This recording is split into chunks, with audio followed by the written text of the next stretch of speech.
राम कौन है, क्या है, कैसे है, क्यों है?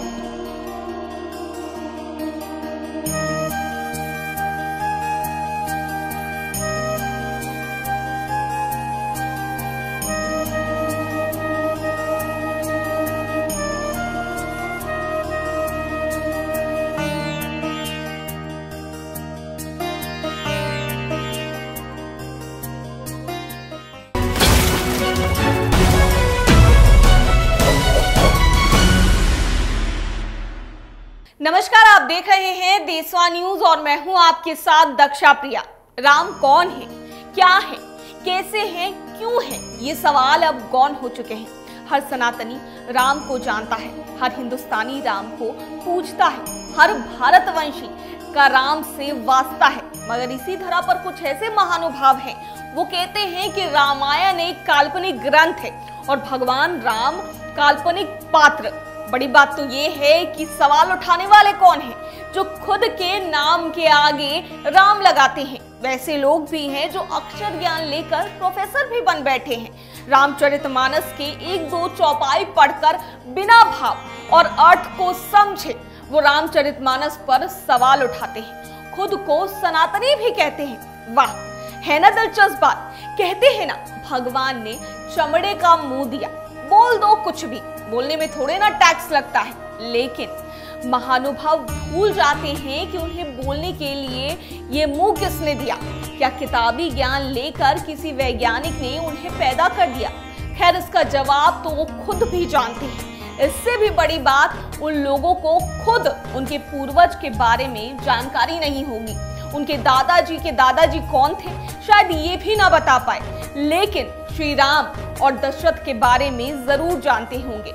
इनके पूर्वज हरिश्चंद्र की कहानी भी सुनी होगी।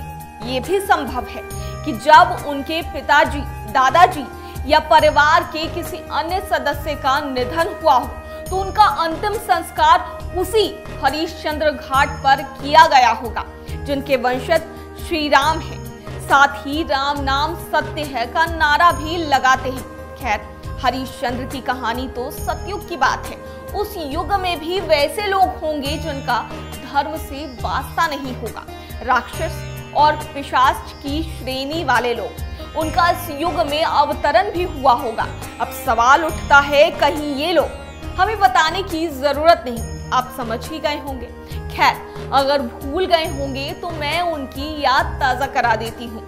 आखिर राजा हरिश्चंद्र कौन थे, उनकी कहानी क्या है, उनके वंशज श्री राम को लोग क्यों नहीं भूलते, ताकि वो अपने उस श्रेणी से निकले और उनका सही मार्गदर्शन हो सके। चलिए, कहानी महादेव की नगरी वाराणसी से शुरू करते हैं और उसी डोम राजा की बात करते हैं जो इनका नाम लेकर श्री राम का विरोध कर रहे हैं। वाराणसी, यूं तो यहाँ 80 घाट हैं, लेकिन एक घाट हरिश्चंद्र घाट। इसकी कहानी महान और सत्यवादी राजा हरिश्चंद्र से जुड़ी है।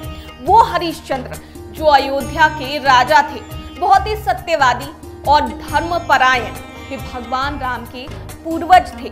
वे अपने सत्य धर्म का पालन करने और वचनों को निभाने के लिए राजपाट छोड़कर पत्नी और बच्चे के साथ जंगल चले गए और वहां भी उन्होंने विषम परिस्थितियों में भी धर्म का पालन किया।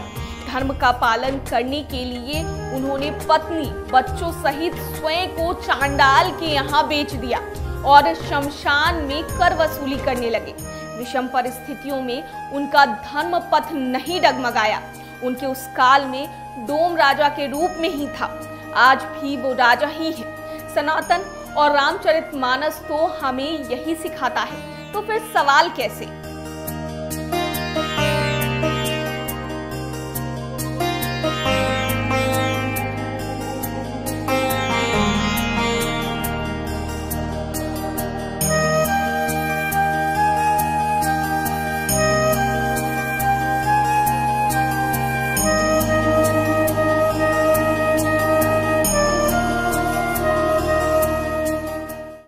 भारत में राम आराध्य हैं और थे और रहेंगे। किसी के कुछ कह देने मात्र से किसी के विचार नहीं बदल सकते। हर सनातन राम की अनुभूति करता है। उनके बारे में राम का विरोध करने वाले लोग क्या सोचेंगे, फिर क्या टिप्पणी करेंगे, वैसे बयानों से आस्था और धर्म पर प्रभाव नहीं पड़ता है। पर फिर भी धर्म गुरु और सियासी पुरोधाओं को बयानबाजी करने से पहले सोचना और समझना जरूरी है। जाते जाते कुमार विश्वास के शब्दों में राम की परिभाषा, राम आराध्य भी है और राम आराधना भी, राम साध्य भी है और साधना भी, राम मानस भी है और गीता भी, राम राम भी है और सीता भी, राम धारणा भी और धर्म भी, राम कारण भी है और कर्म भी, राम गृहस्थ भी है और संत भी है, राम आदि भी है और अंत भी है।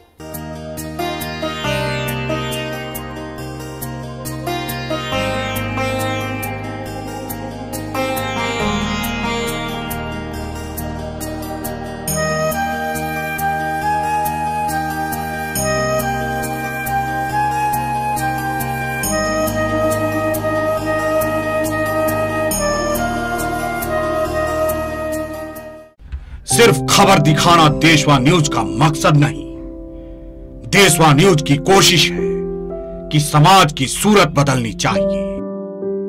देशवा न्यूज पर वीडियो देखने के लिए लाइक करें, सब्सक्राइब करें, साथ ही बेल आइकन दबाना न भूलें।